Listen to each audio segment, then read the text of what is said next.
اعوذ باللہ من الشیطان الرجیم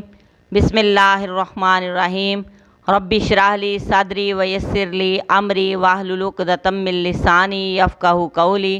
رب زدنی علما۔ سورہ بقرہ کی آیت نمبر 177۔ لیس البر، نہیں ہے نیکی، ان تولوا، یہ کہ تم پھیر لو، وجوہکم، اپنے چہروں کو، قبل المشرقی، طرف مشرق کی،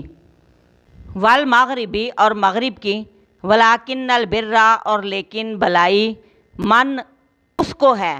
لیکن نیکی اس کی ہے، من، جو کوئی آمنا، ایمان لایا، آمنا، جو ایمان لایا، اور لیکن بلائی اس کو ہے جو ایمان لایا، باللہ، اللہ پر، والیوم الآخری، اور آخرت کے دن پر، والملائکتی، اور فرشتوں پر، والکتابی، اور کتاب کے، والنبیین، اور پیغمبروں کے، وآت المال، اور خرچ کیا مال اور دیا مال، علی حبہ، اوپر اس کی محبت کے، مال کی محبت ہونے کے باوجود مال دیا، ذوی القربیٰ، قریبی رشتہ داروں کو، والیتامیٰ، اور یتیموں کو، والمساکین، اور مسکینوں کو، وابن السبیل، اور مسافروں کو، والسائلین، اور سوال کرنے والوں کو، وفی الرقاب، اور چھڑانے گردن کے میں، واقام الصلاۃ، اور قائم کیا نماز کو، وآت الزکوٰۃ، اور ادا کیا زکوٰۃ کو، والموفون، اور پورا کرنے والے، بعہدہم، اپنے عہد کو، اپنے وعدے کو، اذا عاہدوا، جب عہد کریں، والصابرین، اور صبر کرنے والے، فی البأساء، تنگیوں میں، تنگ دستیوں میں، والضراء، اور تکلیفوں میں،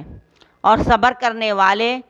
تنگ دستیوں میں، والضراء، اور تکلیفوں میں، وحین الباس، اور لڑائی کے وقت، جنگ کے وقت، اولئک الذین، یہی لوگ ہیں جنہوں نے صدقوا، سچ بولا، جنہوں نے سچ کر دکھایا، واولئک، اور یہی لوگ، ہم المتقون، وہی ہیں پرہیزگار۔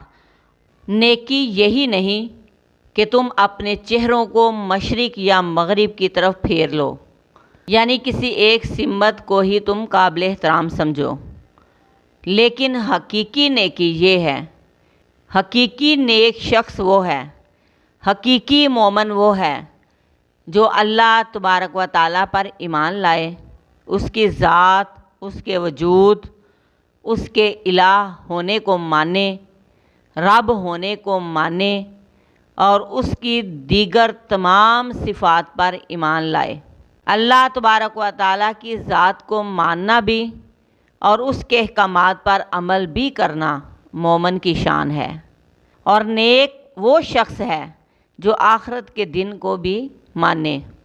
دنیا نہیں بلکہ آخرت کو ہی ترجیح دے، اور آخرت کا ڈر دل میں رکھے۔ مرنے کے بعد تمام چیزیں، تمام مراحل یوم آخرت میں شامل ہیں،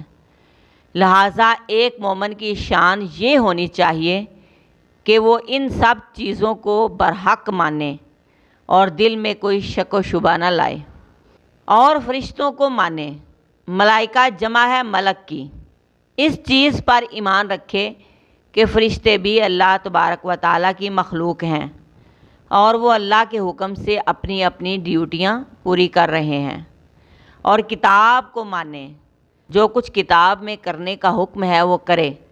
اور جس سے منع کیا گیا اس سے باز آ جائے، کتاب کو سچ سمجھے، اور یہ اللہ تبارک و تعالیٰ کی طرف سے ہی آئی ہے، اس پر یقین رکھے، اور انبیاء اور رسولوں کو بھی مانے کہ وہ اللہ تبارک و تعالیٰ کی طرف سے مختلف قوموں کی طرف بھیجے گئے، اور انہوں نے اپنے اپنے وقت میں اللہ تبارک و تعالیٰ کا پیغام اپنی اپنی قوموں تک ایمانداری سے پہنچایا، اور پھر فرمایا، اور اپنا محبوب مال اللہ تبارک و تعالیٰ کی محبت میں خرچ کرے، یعنی مال کی محبت ہونے کے باوجود بھی اللہ کی راہ میں خرچ کرے۔ مال سے محبت انسان کی فطرت میں شامل ہے، لیکن ایک مومن کی شان یہ ہے کہ اپنی محبوب چیز اپنے محبوب کی محبت میں قربان کر دے، اسے بس اپنے تک محدود ہی نہ رکھے بلکہ دوسروں کو بھی دے۔ اب کن کو دے،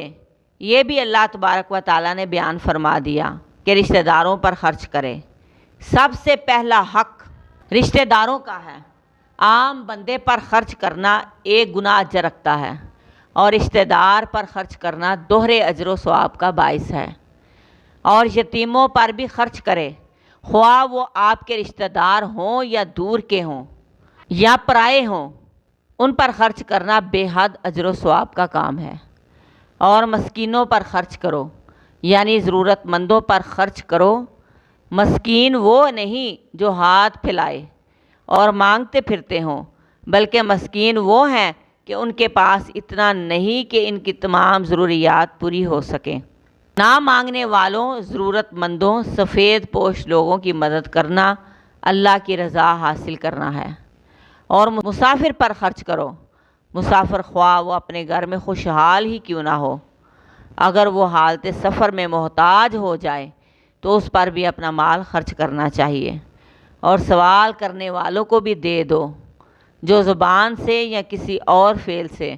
آپ سے سوال کریں تو طاقت کے مطابق ان کی مدد ضرور کرو۔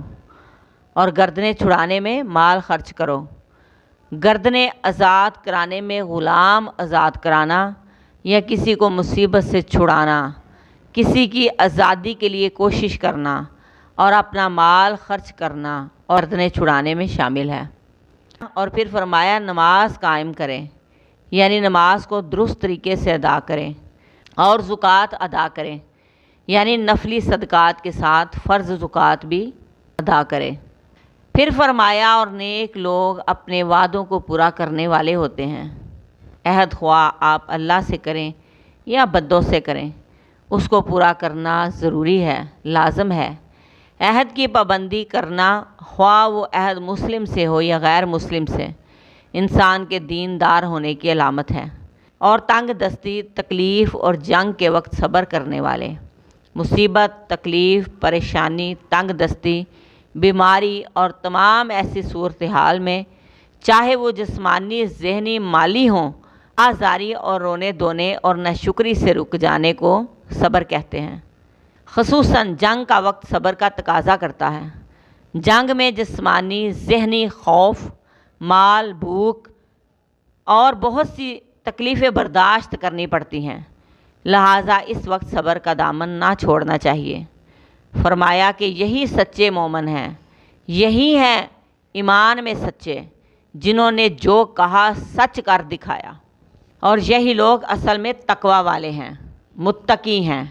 جو شخص نیک بننا چاہتا ہے اسے چاہیے کہ ان احکامات پر عمل کرے۔ نیکی یہی نہیں کہ تم کسی خاص گروہ سے منسلک ہو جاؤ یا خاص سمت منہ کر لو، بلکہ نیک بننے کے لیے ان احکامات پر عمل کرنا ضروری ہے۔ یہ نیکی کے معیار ہیں، لہٰذا ان تقاضوں پر پورا اترنا ہی ہمیں متقیوں کی صف میں شامل کرے گا۔